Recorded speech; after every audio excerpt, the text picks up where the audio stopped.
All right, we're back now at 8:39 with Oscar-nominated actor Don Cheadle. He stars in the Showtime series House of Lies, playing a powerful management consultant who has a unique way of doing business. Some people believe in the dharma of non-attachment.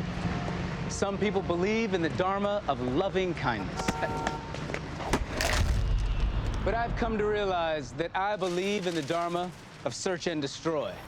How many times you wanted to do that in real life? Don Cheadle, welcome. Good to see you. Good to see you, too. I was reading what you said about this show. You're going in the 4th season, right? Yeah. And you said, in your opinion, it really found its groove last year. So 3 seasons in. Why? Because I just think it takes a time for us to, to everything to sort of congeal. You know what I mean? We find our characters a little better. The writers are now understanding our voice and incorporating our voice. I think it's just kind of how long it takes shows to find their groove. And when I read about that, I thought, isn't it great that you're doing this on cable, because network television is famous for having a short attention span and might not have let this show go. Yeah, it's not a situation where we're clamoring for ratings and that we have to beat whatever came out against us. If the subscribers base is strong and the president has faith in the show, then we could stay on. I got this very cool media packet for the show handed to me, and it's elaborate. I can't open it up on camera because your character in print drops an F-bomb right inside the cover. But I was listening, and I was reading what the executive producer of the show says,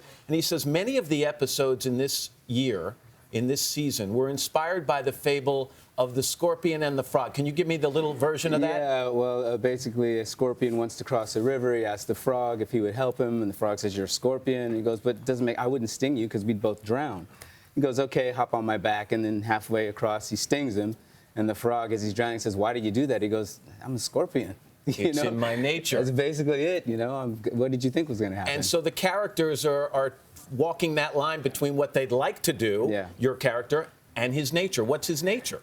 I think he's always trying to find what that is, and he's sort of fighting against his own best interest. And it's great, the dichotomy with his family and his business, because you see who he wants to be with his son and with his father, and you see who he feels he has to be in his business, and the two don't true, and that's what gets him. Let me ask you about some other things going on. I saw you a couple of weeks ago at the Golden Globes. You were one of the people handing George Clooney the Cecil B. DeMille Award. Yeah. It's a huge honor for him, but it's a huge honor for you to be the one giving the award out. Is it an honor, or I is think it more of a dishonor? No, I had fun. It was great. George is obviously a good friend, so it was nice to be able to honor him in that way. And as an Oscar nominee, 2005, I think, for Hotel Rwanda, I'd love your take on this controversy about diversity or lack thereof in the Oscar nominations for acting this year. Well, I think it's more about the diversity in the business as a whole.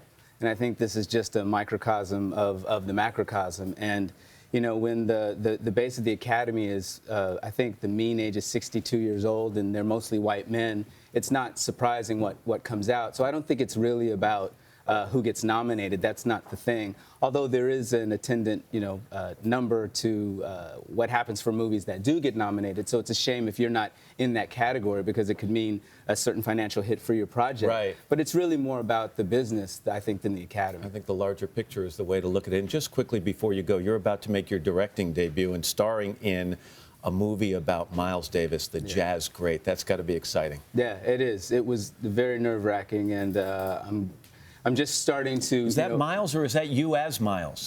That's me. Wow. Yeah. And I'm just starting to find love for my imperfect movie. No, that's me too. No, that's Miles. Now I'm completely confused. That's right. Don Cheadle, great to have you here. Thank you. Great to be here. I want to tell people you can catch House of Lies Sunday night on Showtime.